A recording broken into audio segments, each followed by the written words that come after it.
Nós estamos estudando a Epístola de Tiago e já tivemos 3 aulas, né, a respeito desta epístola. Ai, desculpa, nós temos esquecido, né, os adolescentes. Perdão, muito perdão, meus amores.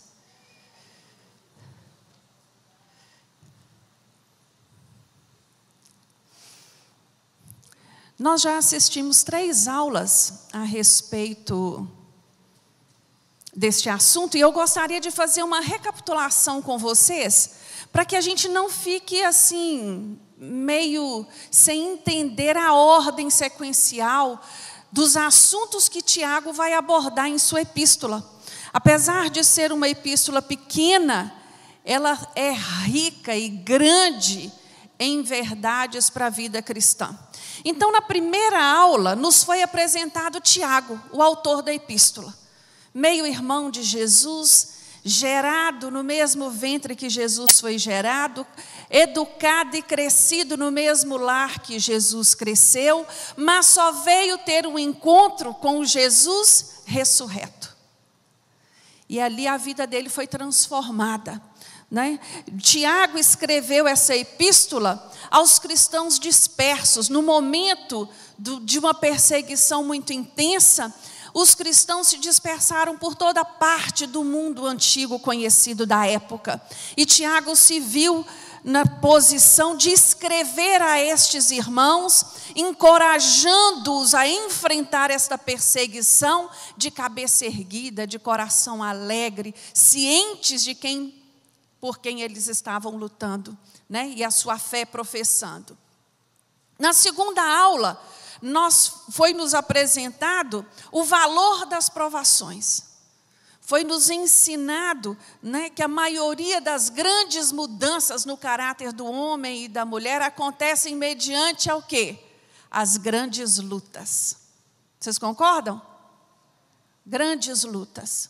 Muitas pessoas encontraram Jesus no momento de dor, no momento crucial da sua vida, de sofrimento, de provação, de luta, né? A luta, a provação, ela vem mostrar para aquele que é soberbo, para aquele que é autossuficiente, que nós não somos nada sem Jesus.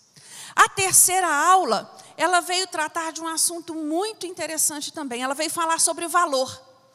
Qual é o valor que a sociedade, quais são, né, os valores que a sociedade enfatiza e qual é o verdadeiro valor para Deus? O que é que o Senhor valoriza? O que é que o Senhor procura num homem ou numa mulher que serve a Ele? E assim nós chegamos na aula de hoje. A nossa aula de hoje vai tratar de um assunto muito pertinente. Vai falar sobre provação e tentação. Às vezes nós trazemos esses 2 conceitos como se fosse um. Mas eu espero conseguir, com a graça de Deus, na aula de hoje, te mostrar que são 2 coisas distintas e que podem estar incluídas na mesma situação, mas que são situações distintas. Abra sua Bíblia no livro de Tiago, no capítulo 1, nós vamos ler o texto base da nossa aula de hoje, a partir do versículo 12. Tiago, capítulo 1, versículo 12.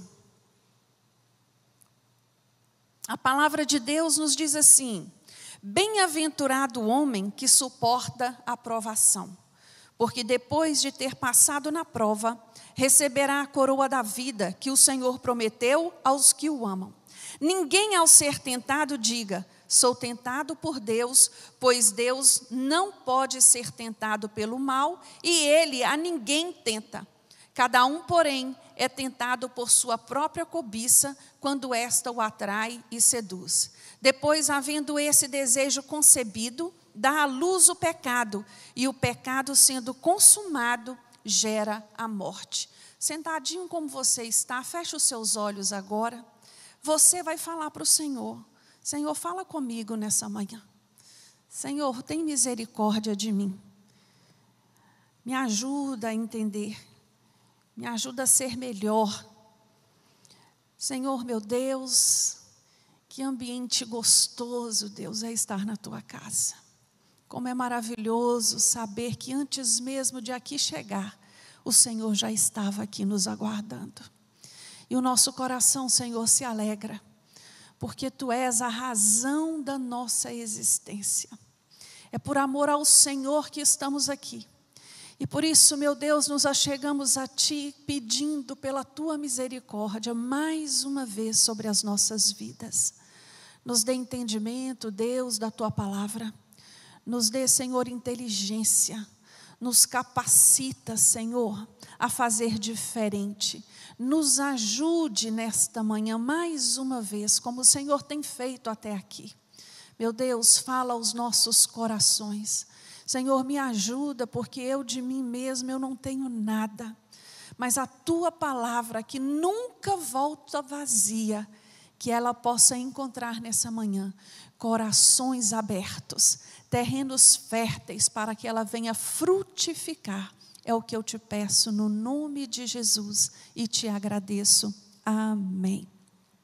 Então, Tiago aqui, nesses 1, 2, 3, 4, 5 versículos, tem muito para nos ensinar. E ele vem falar aqui das provações, né? Bem-aventurado que suporta a provação. Aquele que dá conta, aquele que passa por ela, né? Deus permite provas na nossa vida, irmãos? Permite. Agora, Ele nunca vai tentar ninguém. Ele nunca vai tentar ninguém. A provação e a tentação, elas estão ligadas, elas estão sempre correlacionadas na Bíblia. Por isso, às vezes, é difícil para nós entendermos a diferença de um pelo outro. No Novo Testamento, a mesma palavra no grego original é usada para falar dos dois, para se referir às duas situações, a palavra peirasmon, que quer dizer um teste, uma prova, uma tentativa, uma experiência, uma tentação. Então, o que precisa ficar claro é que, tanto na provação quanto na tentação, somos testados e temos de fazer uma escolha. Diante das duas situações, nós seremos testados e teremos que fazer uma escolha. Então, como eu posso distinguir uma coisa da outra? Qual é a diferença que há entre provação e tentação? Anota aí, nós estamos numa escola, não é?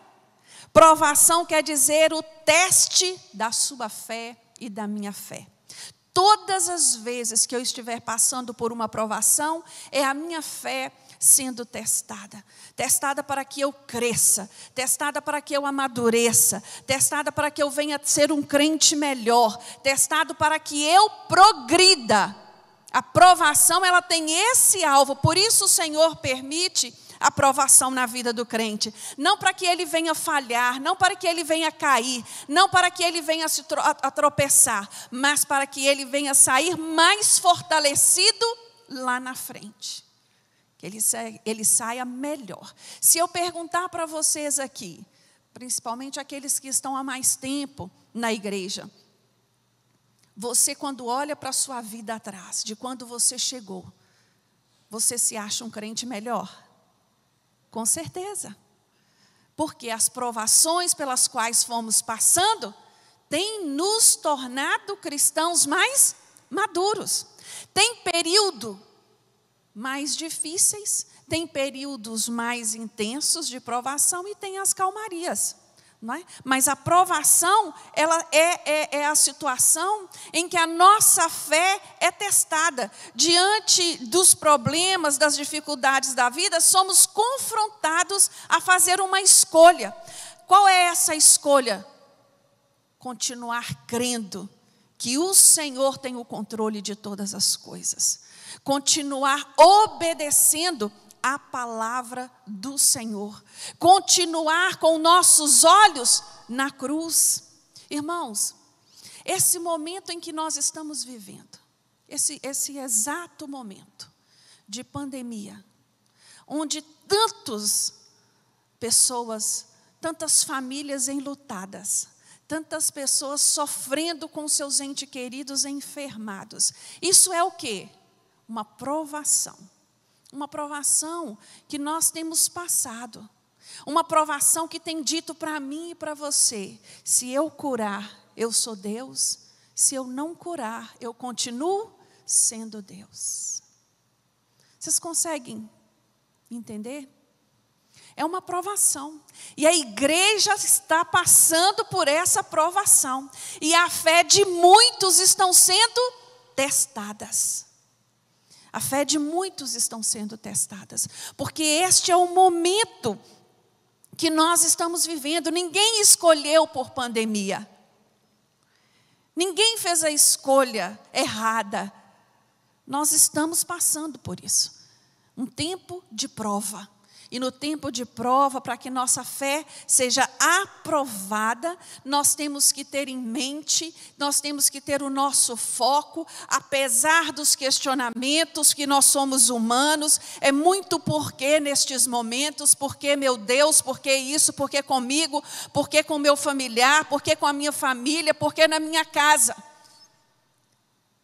Mas sabendo que o Senhor não perdeu o controle de nenhuma dessas situações. E a palavra de Deus, ela vem nos testificar lá em Romanos 8:37, que em todas estas coisas somos mais do que vencedores por aquele que nos ama.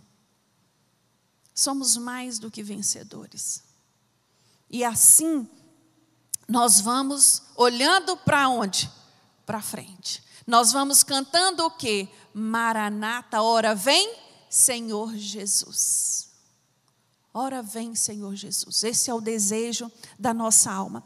A Bíblia traz inúmeros exemplos de homens de Deus que foram provados. Eu trouxe apenas um, talvez o mais comum, né? O mais conhecido de todos, Abraão. Abraão teve a sua fé provada. Abraão, quando Deus pede a ele que sacrificasse o seu filho querido, amado, né? Resposta de oração, resposta de promessa. Deus fala para Abraão que o sacrificasse. Ô irmãos, a Bíblia ela não conta detalhes, mas nós estamos falando de gente, não estamos? Nós estamos falando de pessoas que comem arroz e feijão igual eu e você, que são sujeitos a fraquezas. Vocês pensam que Abraão em nenhum momento titubeou? Vocês acreditam nisso mesmo? Que em nenhum momento Abraão foi tentado a desistir? Claro que sim. Mas o que é lindo é que esse homem, ele tinha algo em mente. Deus me fez uma promessa. Ele disse que eu seria pai de nações. E para eu ser pai de nações, eu tenho que ter filho. Mesmo que o Isaac venha morrer, isso aí não está escrito na Bíblia, isso sou eu que estou dizendo, né? Conjectura minha. Deus vai ressuscitá-lo. Deus vai fazer algo. Então Abraão, no momento da prova, ele escolheu o quê? Obedecer. Ele escolheu obedecer. Ele escolheu confiar na promessa que ele havia recebido há 25 anos. Há muito mais, né? Porque 25 anos durou o tempo de espera para a chegada da promessa. Há um entendimento de que Isaac deveria ser aí um pré-adolescente nesse momento aí, ou um adolescente. Então, quantos anos? E aí chega essa surpresa, chega essa prova, chega essa situação. Isso, irmãos, não é coisa fácil. Eu me lembrei aqui daquela mulher, a Sulamita. A Sulamita não tinha filhos. E ela já estava conformada com aquilo, mas o profeta quer fazer um bem para ela. Ele quer agradecer a ela tudo que ela havia feito por ele. E o profeta profetiza e ela tem um filho. Esse filho já maiorzinho, o que acontece com esse filho? Adoece e morre. Ela pediu filho, irmãos? Não, mas o dia que ela recebeu aquele filho, vocês podem imaginar a alegria, o contentamento e a realização daquela mãe. A vida, irmãos, o próprio Jesus já nos alertou a isso, que neste mundo nós teremos aflições. E a vida, ela é assim. A aprovação, ela não marca hora para chegar. Ela bate na nossa porta. Ela bate na nossa porta. Seja por uma enfermidade, seja uma questão financeira, seja uma crise familiar, seja, nós podemos aqui enumerar. Ela bate na nossa porta e ali nós somos provados. Aí, quando eu cito esses exemplos, nós podemos também tirar como conclusão que muitos desses problemas não foram provações exatamente, foram resultado de más escolhas, resultado de ceder a uma tentação. Porque o que é a tentação? A tentação, ela é um convite para o pecado. Olha a diferença de provação para tentação. A tentação, ela atua em 3 campos. Ela atua na minha própria natureza pecaminosa, que quer dizer o quê? Eu e você, cada um de nós temos uma tendência. Não é isso? Nós temos um lado nosso. Tem um ladinho nosso que Satanás conhece, porque ele estava aqui antes mesmo de nós nascermos, e ele sabe aquilo que atrai os meus olhos, não é? Ele sabe aquilo que me faz tropeçar. E ele fica ali, rodeando, buscando situações, para quê? Para nos tentar. Por isso a palavra de Deus nos diz assim: resisti o diabo e ele fugirá de vós. E eu vou resistir o diabo como? O meu problema é pornografia. Se eu já sei que eu tenho esse problema, eu vou fugir dessas situações. Eu vou fugir. Por mais inocente que pareça aquela cena de filme. Ah, irmãos, basta só um descuido. Se o meu problema é vício, se eu conseguir me libertar, eu vou o quê? Fugir. Eu vou fugir não só do vício. Eu vou fugir dos amigos que me remetem a essa prática. Eu vou fugir dos ambientes que me chamam a atenção para este lugar. Eu vou fugir. Sabe por quê? Porque eu sei que eu não vou dar conta. Então eu não vou. Eu vou fugir. Ah, o meu problema é dinheiro. Eu não resisto, eu gosto de. Então eu nunca vou me colocar numa posição de lidar com o dinheiro dos outros. Porque eu não vou dar conta. Irmãos, a palavra de Deus fala que não sou eu que olho para o defeito do irmão e que julgo o irmão, mas sou eu que olho para mim mesmo. Então eu tenho que me examinar e eu tenho que olhar para mim e dizer para mim: Jaqueline, nessa área da sua vida, foge. Foge. E isso quer dizer sinal de força, sinal de crescimento espiritual, sinal de maturidade. Vocês estão entendendo, irmãos? Isso é tentação. Jesus foi tentado no deserto. Todos nós somos sujeitos. Jesus foi tentado no deserto e é interessante que o diabo oferece a Jesus um caminho mais curto para Jesus alcançar aquilo que Deus já havia prometido para ele. O diabo fala para ele assim: olha, se você me adorar, todos os povos, todos os governos, todas as nações da terra entregarei ao seu governo. Entregarei a você. E Jesus escolhe o caminho melhor, mas o mais difícil. Qual o caminho que Jesus escolheu? O caminho da cruz. O caminho da cruz. Irmãos, nós precisamos ter isso muito claro em nós, porque às vezes nós somos tentados naquelas carências, naquelas necessidades que estão mais aguçadas em nós, e os nossos olhos ficam só naquela situação. Nós somos incapazes de enxergar um palmo mais adiante, porque a visão fica turbada. Porque a tentação, quando ela encontra lugar no coração do homem, ela o destrói espiritualmente. Ela tira dele a capacidade de fazer julgamentos. Ela tira dele a capacidade de enxergar as consequências daquela situação. E ela vai deixando ele cego diante daquele convite. E Satanás vai no ouvido dele. Não, isso aí ninguém vai ficar sabendo. Qual é o problema? Você não está prejudicando ninguém, não. É um direito seu ser feliz. Quem é que vai descobrir? Ninguém. E ele é tão astuto, porque ele mesmo arma as armadilhas para você ser exposto, né? Ele mesmo cria as situações para você ser exposto. E o Senhor permite isso para te tratar, para te corrigir. Porque Ele te ama. E por Ele te amar tanto, Ele expõe as suas fraquezas para que você seja corrigido e não fique se enganando, se iludindo, acreditando que ninguém está vendo. Acreditando que ninguém está sabendo. Tiago, no versículo 13, ele vai afirmar que Deus não tenta ninguém. Por quê? Porque ele nunca foi tentado pelo mal. Então ele não tem o interesse de fazer isso com o homem. Ele não tem o interesse de prejudicar o homem. Ele não tem o interesse de criar tropeços na caminhada da fé do homem.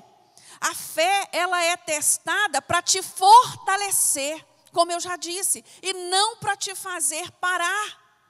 Mas, infelizmente, muitos, diante das provações, eles vão parar. Eles vão parar, porque não vão entender o que está acontecendo. E vão olhar só para si.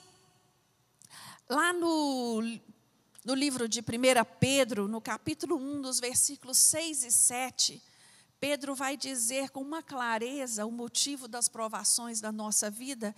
Ele vai nos dizer assim, olha, nisso vos exultais, ainda que no presente, por breve tempo, se necessário, sejais entristecidos por várias provações. Essas provações são para que a prova da vossa fé, muito mais preciosa do que o ouro que perece, embora provado pelo fogo, redunde para louvor, glória e honra na revelação de Cristo Jesus.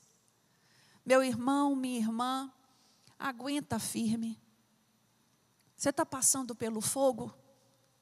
Aguenta. Essa provação é para redundar em honra, em glória e louvor a Cristo Jesus. É difícil às vezes entendermos isso.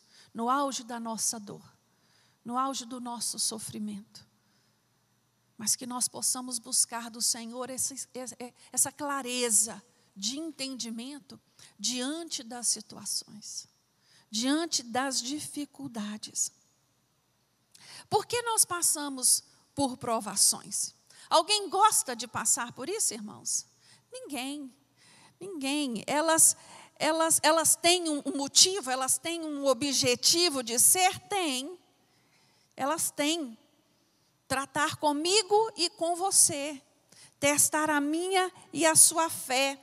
Será que amamos Jesus de verdade? Ou somente queremos as coisas boas que Ele oferece? Eu gosto muito de uma fala de Jó para a esposa dele. A esposa dele fala com ele assim, no auge dos problemas de Jó. Nega esse seu Deus e morre. Acaba com isso logo de uma vez. E Jó vai dizer para ela, o que você está falando, sua inércia? Se eu pude receber todo o bem de Deus, Por que eu não posso receber isso que está me acontecendo também? Durante algum tempo, a igreja do Senhor esteve muito enganada, acreditando que você é abençoado quando você tem coisas. Quando você conquista coisas. E por um bom tempo, a igreja ela esqueceu do sacrifício da cruz e se apegou a esse mundo de uma maneira apaixonada pelo mundo. Os olhos estavam só aqui. E aí vem um momento como esse que nós estamos vivendo desde o ano passado. Eu não sei você, quando começou a pandemia eu pensei, com 2, 3 meses isso aqui está resolvido e bola para frente vai vir outra coisa. Você pensou isso também? Eu, na minha ignorância, achei que era. O homem avançou demais na ciência, isso não é problema para o homem. Com 2, 3 meses isso vai estar resolvido. E nós já vamos para 1 ano e quantos meses? 1 ano e 3 meses? E nós temos uma data específica para sair disso, irmãos? Não. E nesse 1 ano e 3 meses, em que nós nos isolamos, em que nós nos guardamos dentro de casa, irmãos, eu não sei você, mas para mim, o meu alvo era só Jesus. Tempo de oração. Não só pela minha vida e da minha família, mas pela vida de queridos, que a cada dia era uma notícia. E nós estamos assim até hoje. E nós estamos vivendo isso assim até hoje. E aí Jesus vem e mostra para mim e para você, ei, acorda. Acorda. Acorda, porque isso tudo aqui é muito breve. Isso tudo aqui é muito momentâneo. E vem trazer em nós essa identidade que para muitos haviam perdido. A nossa identidade está relacionada à nossa pátria. A nossa pátria é aonde, irmãos? No céu. É para lá que nós estamos indo. E nós temos que ter isso avivado em nós.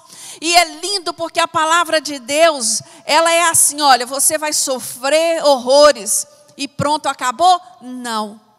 Há uma promessa de recompensa para aquele que suportar as suas lutas, para aquele que perseverar diante das suas provas. A Bíblia traz pelo menos 4 coroas, estão relatadas aqui na palavra do Senhor, para aquele que suportar a provação. Não é isso que, começando com Tiago vai dizer no versículo 12, o homem que suportar a provação, porque depois de ter passado na prova, ele receberá a coroa da vida. A Bíblia, ela traz para nós, irmãos, a esperança do valer a pena. A primeira coroa que é tratada na palavra do Senhor é a coroa incorruptível. 1 Coríntios 9, 25 nos diz assim: todos os que competem nos jogos se submetem a um treinamento rigoroso. E isso para obter uma coroa que logo se desvanece. No entanto, nós nos dedicamos para ganhar uma coroa que dura eternamente. Eternamente. Uma coroa incorruptível. Essa coroa vai ser dada àquele que combateu um bom combate espiritual. Aquele que perseverar diante das suas provas. A segunda coroa que a palavra de Deus nos traz, dá uma referência a ela lá em 1 Pedro 5,4, a coroa da glória. Ela vai dizer assim, ora, assim que o Supremo Pastor se manifestar, recebereis a imperecível coroa da glória. Essa coroa, quando Pedro vai tratar desse prêmio, né? Ele vai estar se referindo aos obreiros fiéis. Aquele que buscou fazer aquilo que o Senhor colocou nas suas mãos para fazer, com fidelidade, com diligência, com cuidado, com esmero. Essa é a coroa da glória. A terceira coroa que a Bíblia traz para nós está lá em Apocalipse 2:10, parte B do versículo, que diz assim: ser fiel até a morte e eu te darei a coroa da vida. A coroa da vida diz respeito à coroa da vida eterna, da salvação. É o prêmio da aprovação, porque às vezes, irmãos, nós não podemos nos enganar nisso. Eu fui salvo, eu tive um encontro com Jesus, mas na minha caminhada, eu fiquei pelo caminho. O importante na nossa caminhada com Cristo é prevalecer no caminho, é continuar. É como eu vou terminar a minha caminhada. Essa é a diferença. E a quarta coroa que a palavra de Deus nos traz, né, que o Senhor Jesus promete a mim e a você, é a coroa da justiça. Está lá em 2 Timóteo 4, versículos 7 e 8. Diz assim: combati o bom combate, completei a corrida, perseverei na fé. Agora me está reservada a coroa da justiça, que o Senhor, justo juiz, me concederá naquele dia, e não somente a mim, mas certamente a todos os que amarem a sua vinda. Olha que coisa linda. Quando nós cantamos Maranata, nós estamos declarando a Jesus: volta, Jesus. Volta, porque eu anseio pela sua volta, porque eu amo a ideia da sua volta. A minha esperança é ver o Senhor nas nuvens, buscando quem? A sua igreja, a sua igreja. Esse é o prêmio para a salvação, esse é o prêmio para quem persevera. Esse é o prêmio para quem combate um bom combate. Esse é o prêmio para aquele que começa, tropeça, cambaleia, mas continua no caminho. Não deixe as lutas, não deixe as provações, não deixe as dificuldades te parar, meu irmão, minha irmã. Não deixem te desanimar. Hoje é a palavra do momento, é essa: desânimo. Desânimo, por quê? Porque são tantas notícias ruins, são tantos sofrimentos, são tantas dores, que é natural gerar em nós esse desânimo. Mas todas as vezes que eu me sentir assim, eu tenho que fazer o quê? Voltar os meus olhos para a cruz. Imagina se Jesus desanimasse na caminhada dele. Porque Jesus sabia o que esperava. Jesus sabia o que o aguardava. Em nenhum momento ele desanimou e pensou duas vezes: não, eu acho que eu não vou por esse caminho. Nós olhamos para grandes homens da fé na palavra de Deus e nós exaltamos os seus momentos auge, né? Mas nem sempre olhamos para a caminhada deles. Quando você olha para José do Egito, do lado do faraó, o homem mais poderoso daquela nação, né, da época, daquela potência, você acha que se José soubesse o caminho que ele ia traçar, ele teria aceito essa prova, irmãos? Não, eu quero ficar aqui do ladinho do meu pai. Não me leva para lugar nenhum, não. Não teria. Quando olhamos para Daniel, irmãos, que você que tem filho jovem, adolescente, você consegue pensar no seu filho sendo levado de você para uma nação que você nem sabe aonde fica? Pode pensar o tanto que esse menino sofreu, tantas as noites que ele chorou de saudade de casa, da sua família. Mas porque a sua fé foi provada e ele foi aprovado, ele foi exaltado. Daniel é um homem como poucos na palavra de Deus. E inúmeros outros exemplos nós temos. Não é? De que você é necessário haver esse entendimento de perseverar. De perseverar. Porque quando nós olhamos para o mundo e vemos hoje, quando você sai, os bares lotados. Você vai no supermercado. Eu acho que o supermercado nunca vendeu tanta bebida alcoólica na vida quanto tem vendido nesses últimos tempos. Porque quem não tem esperança em Jesus, meu filho, ele vai beber mesmo. Ele vai beber para ver se ele consegue lidar com o que está aí, para se iludindo, se enganando. Porque depois que passa o efeito da bebida, o problema mudou? Não, continua talvez pior. Mas é isso que está aí, né? Eu gostaria de falar um pouco nesta manhã com vocês sobre o processo da tentação. Porque nós já entendemos que a provação ela tem um ensinamento pedagógico, ela é uma ferramenta que Deus usa para nos fazer melhor, para nos fazer crescer, para trazer em nós maturidade, equilíbrio, né? Entendimento, revelação de Jesus para nós. Então, isso já ficou claro para nós. Mas como funciona o processo da tentação? Eu gostaria de usar como pano de fundo, para falarmos desse assunto, o livro de Samuel, de 2 Samuel. Quantos de vocês aqui conhecem a história de Samuel com Batseba? Todos, eu creio. Está registrado lá.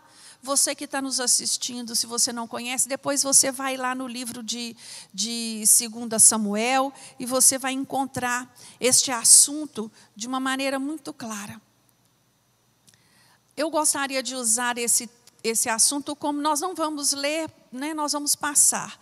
Mas, porque Tiago, ele vai dizer para nós, no versículo 14 do capítulo 1, ele vai dizer assim, olha, cada um, porém, é tentado por sua própria cobiça, quando esta o atrai e o seduz. Então, ser tentado, irmãos, em si só não é pecado, porque todo dia, né, nós somos tentados mesmo. Ser tentado não é pecado. O pecado é dar lugar, né, para essa tentação. O pecado é quando ela nos atrai e nos seduz. Quando eu paro, olho e fico prestando atenção. Aí é que está o problema. Aí é que está o problema. A palavra cobiça vem do latim e o seu sentido, o seu significado diz que é um desejo recheado de avidez. O que é algo ávido? É algo ardente, é algo latente, é algo que, né, te sucumbe. É algo gritante. Isso é a cobiça. O dicionário AIS diz que cobiça, ela está em oposição ao desprendimento. É um desejo imoderado. Quer dizer o quê? Não tem controle. Eu não tenho controle. E é tão interessante esse desejo, porque se você for lá em Êxodo, Deus, o último mandamento dos 10 mandamentos, do decálogo, o último deles é qual? Não cobiçarás. Mas não cobiçarás o quê? Não cobiçarás a casa do teu próximo, a mulher do teu próximo, o escravo, a escrava, o boi, o jumento, nenhuma coisa. É como se Deus colocasse uma cerca de arame farpado em volta e falasse, olha, não cobiça. Não cobice. É interessante porque esse sentimento, ele é capaz de transformar a vida da pessoa. Quando nós falamos de cobiça, às vezes a pessoa pensa só em bens materiais. E cobiça, ela envolve toda uma área da vida da pessoa. Quando você se deixa levar por estes sentimentos. E como eu posso extorquir isso de mim? Porque cobiça anda muito ali, agarradinho. Acho que ela é prima primeira da inveja. Nossa, eu amei a blusa da Juliana. Eu queria essa blusa para mim. Aí a inveja fala assim, mas por que ela que tem? Essa blusa não fica boa nela. Vocês estão entendendo? Cobiçar é cobiçar qualquer coisa. Nossa, a mulher do fulano, ela é muito melhor do que a minha. O marido da fulana é muito melhor do que o meu.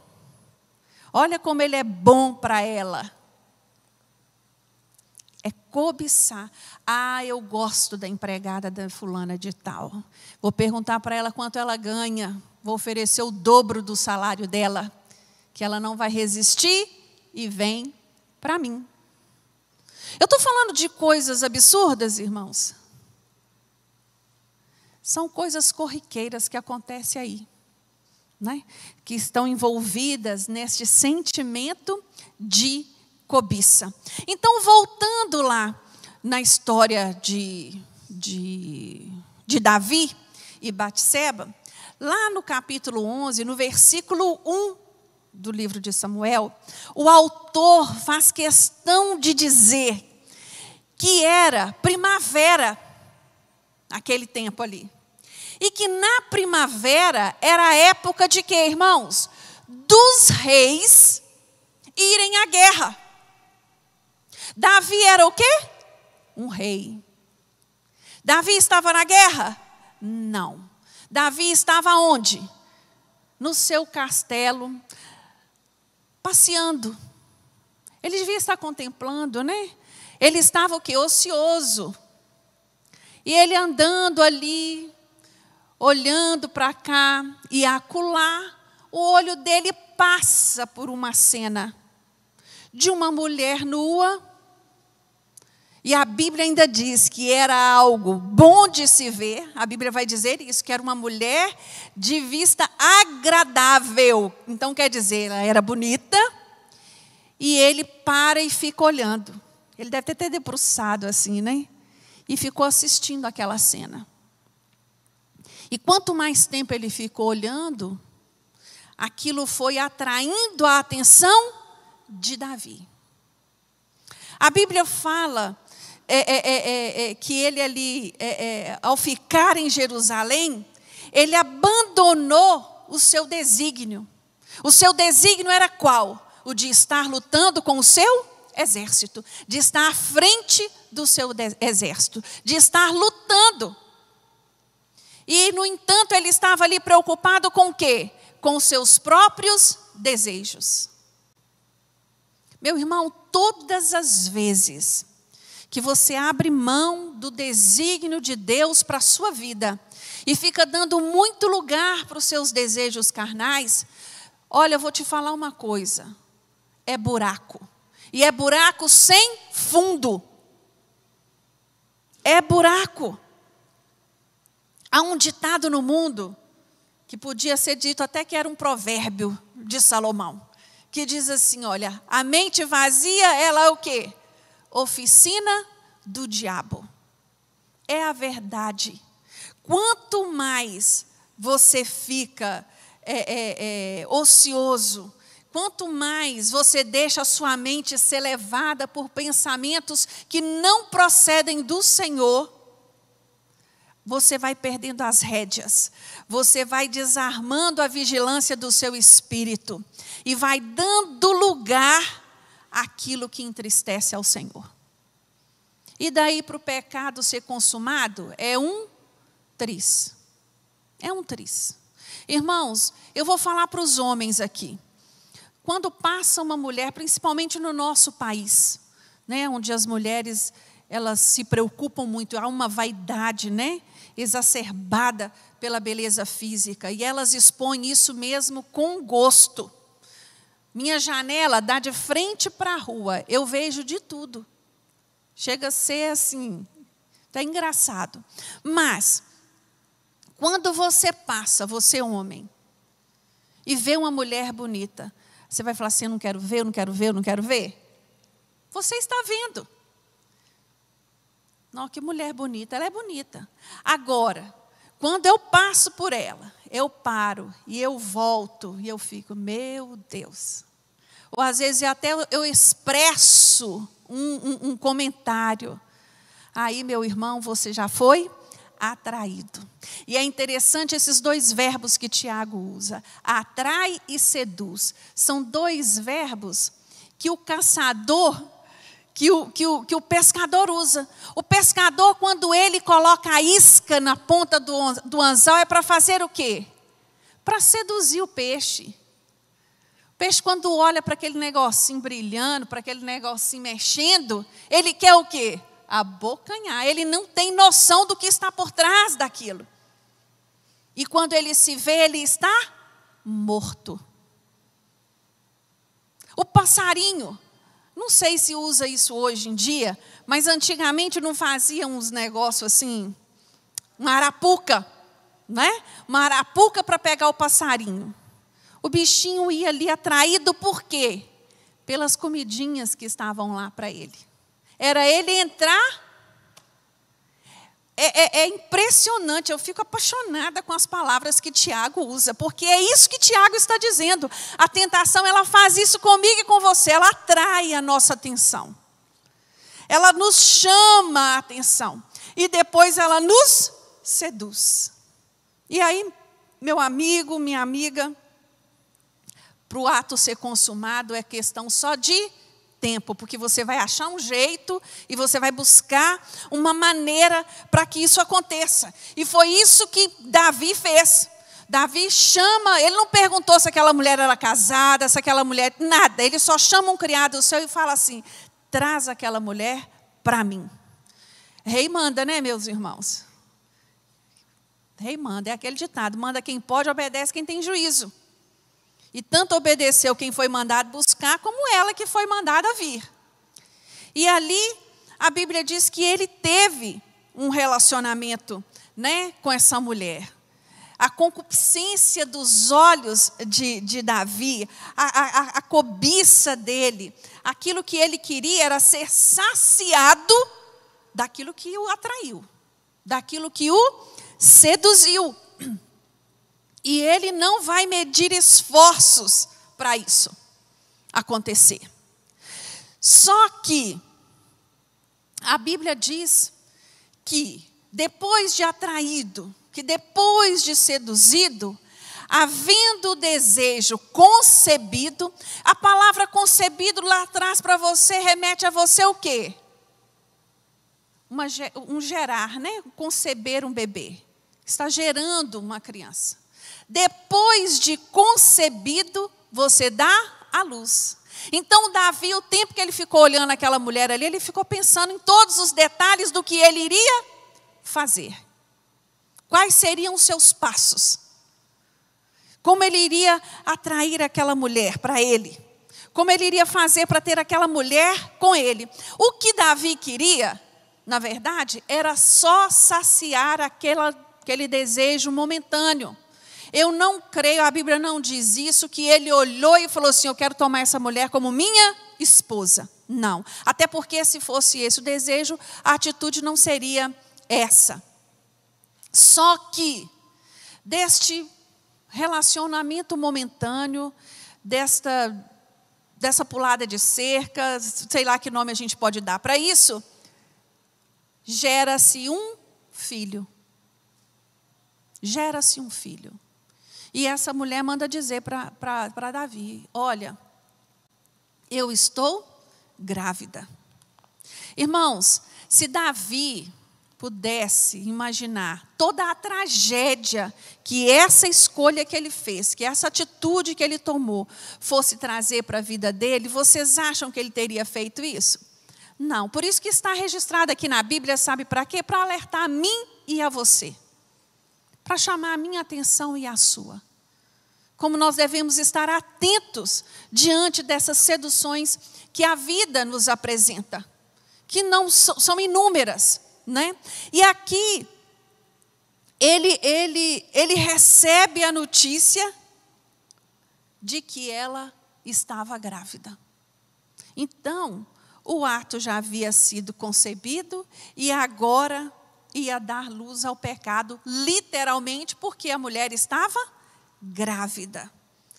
E ele, quando recebe essa notícia, ele começa a maquinar outro problema. Ele começa a pensar, como que eu vou fazer para ficar livre disso? Manda buscar o marido dela. Manda buscar o marido dela, urgente, rápido, ligeiro. E aí ele dorme com ela e fica como se o filho fosse dela. Naquela época não existia teste de DNA. E o marido dela, um homem mais sábio do que ele, do que Davi, diz quando chega: se todos os meus homens estão num campo de batalha, dando a vida pela nossa pátria, pela nossa nação, como eu vou me deleitar sabendo disso? Se recusou em deitar com a mulher. Aí Davi, meu Deus, esse negócio está ficando estreito, agora eu vou ficar exposto mesmo. Como que eu vou fazer? Vou mandar matar Urias. Aí volta com Urias para o campo de batalha e fala assim: olha, coloca ele na primeira fileira. E ali Urias morreu. Vocês estão vendo, a Bíblia ela diz que o pecado ele é assim, ele é um abismo que vai chamando outro abismo. E foi isso que Davi foi fazendo, ele só foi se complicando. Tudo porque ele cedeu a uma tentação que lá naquele primeiro momento, do terraço do seu palácio, ele pensou: isso não vai dar em nada, isso é bobagem. Vou saciar minha vontade aqui agora e pronto, acabou. Não. Essa criança veio, e o resultado, né, dessa história toda, como Tiago diz que o pecado, uma vez consumado, ele gera a morte, veio gerar a morte de Urias e desse bebê. Veio gerar a morte literal dessas duas pessoas. Morre a criança e morre Urias. Irmãos, todas as vezes que nós nos deixamos ser atraídos e seduzidos pela tentação, é isso que vai acontecer. Pode ser morte física, mas a pior de todas, que é o que acontece na maioria das vezes, é a morte espiritual. É a morte espiritual, porque Satanás ele faz assim, ele te atrai para aquele engodo, e depois que você cai naquela cilada, você fica sozinho, meu filho, e ali você é envergonhado, porque a sua nudez é exposta, e isso acontece, irmãos, desde Gênesis. Desde Gênesis, quando você olha para o pecado de Adão e Eva, ele segue essa mesma ordem. Primeiramente, eles foram atraídos. A Bíblia diz que o fruto era bom de se ver. Era desejoso ao olhar. Então, depois que é concebido, aí acabou. Agora, Davi, ele traz uma lição muito importante para mim e para você.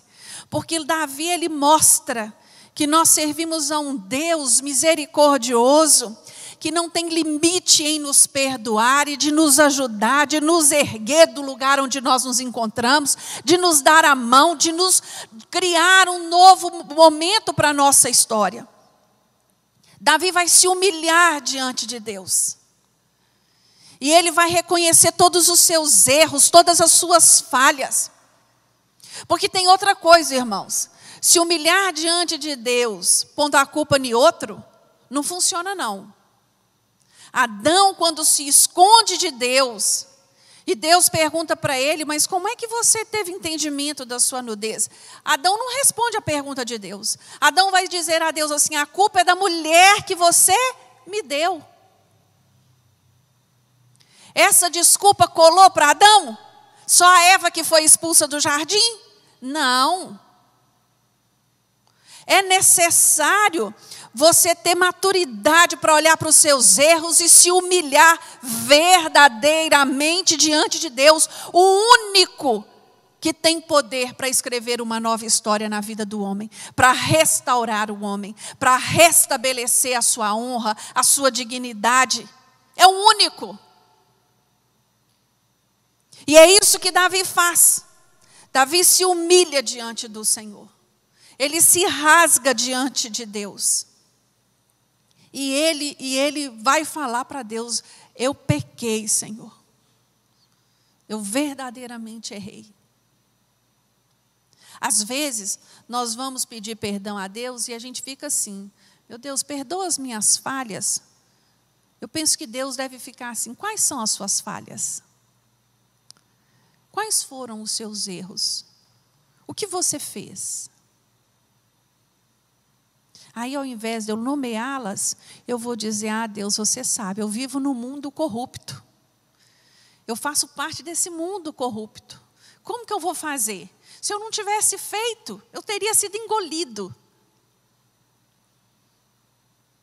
Ah, eu vivo uma situação assim. Se eu não tivesse aberto mão, se eu não tivesse aceitado.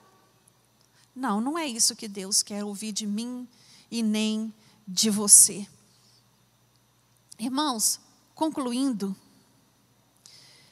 eu gostaria de rever com vocês, algumas verdades de tudo que nós vimos aqui. Primeira coisa, que nós devemos sim esperar que a nossa fé seja testada, porque ela vai ser testada. Não existe essa história de vir para Jesus e viver no mar de rosas. Descanso só no céu.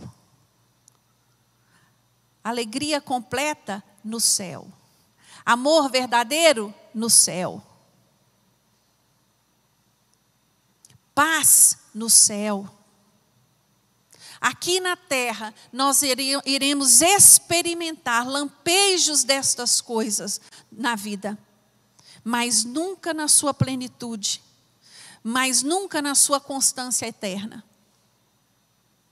Nós viveremos momentos de muita paz, viveremos momentos de muita alegria, mas nós viveremos também momentos de choro, de dor, de decepção. Vamos decepcionar também. Isso faz parte do nosso crescimento. Isso faz parte das provações pelas quais nós vamos passar. Paulo vai fazer uma afirmação lá em Atos, capítulo 14, versículo de 22, que eu gosto muito. Ele vai dizer assim: pois importa entrar para o reino de Deus através de muitas tribulações. Eu creio que se o homem aceitasse Jesus e a vidinha dele fosse assim, aquele marasmo, tudo tranquilinho, tudo perfeitinho, ele ia andar muito descuidado. Na primeira tentação ele ia cair, na segunda ele ia cair de novo. Por quê? Porque ele estava despreparado, descuidado. E nós precisamos estar com o nosso espírito em alerta. Tiago, ele propõe a nós os seguintes argumentos no que nós lemos aqui: que as provas confirmam o interesse de Deus por nós.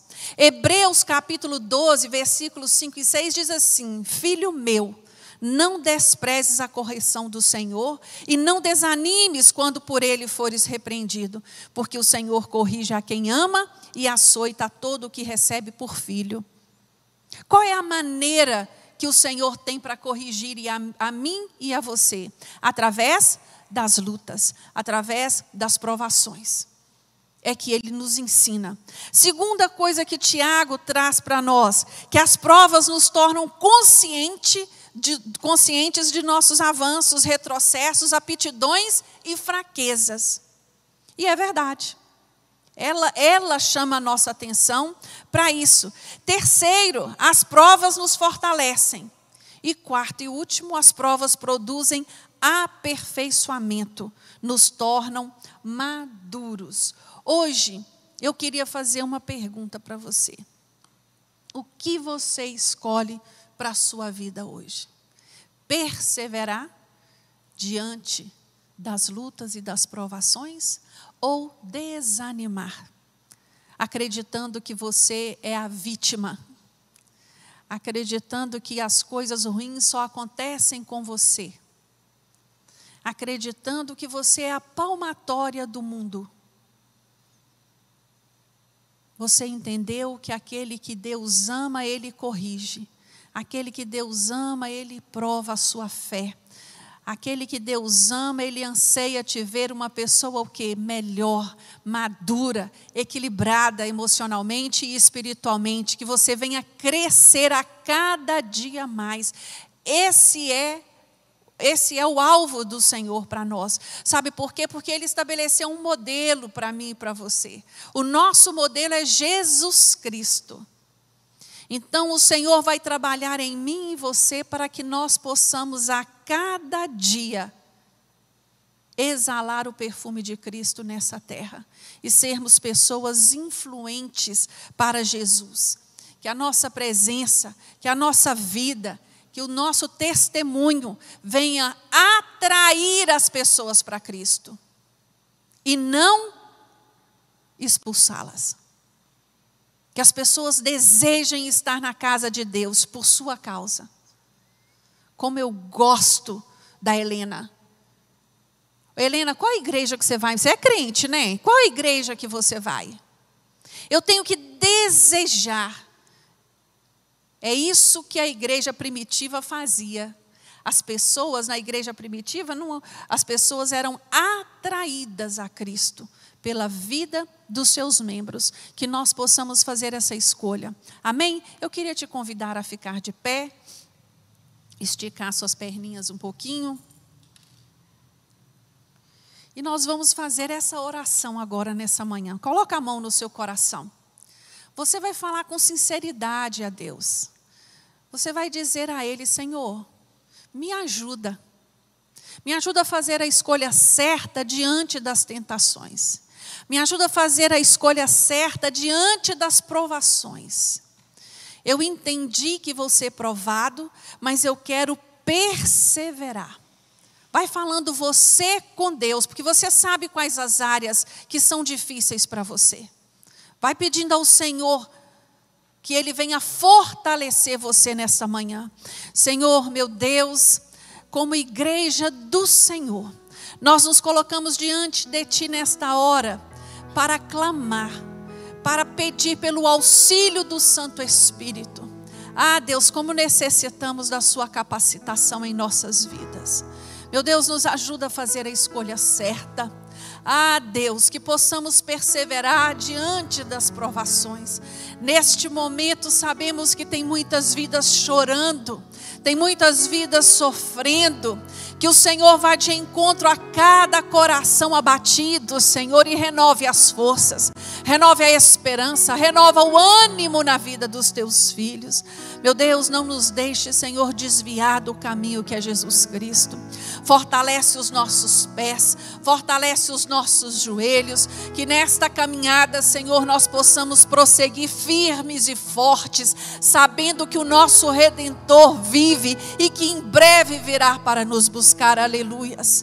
Meu Deus, eu te peço, Senhor, pela vida de cada um dos Teus filhos nesta manhã, aqueles que estão aqui na Tua casa e aqueles que estão nos ouvindo. Vai de encontro, Deus, à necessidade e ao clamor dos Teus filhos. Ajuda-os a vencer, Senhor, este momento de prova. Ajuda-os a vencer, Senhor, este momento de desânimo. Abra os olhos espirituais e que eles tenham a certeza, Senhor, que Jesus é a âncora da nossa esperança e que por isso nós não vamos nos desfalecer. É o que eu te peço, meu Deus, e te agradeço. No nome de Jesus oramos. Amém.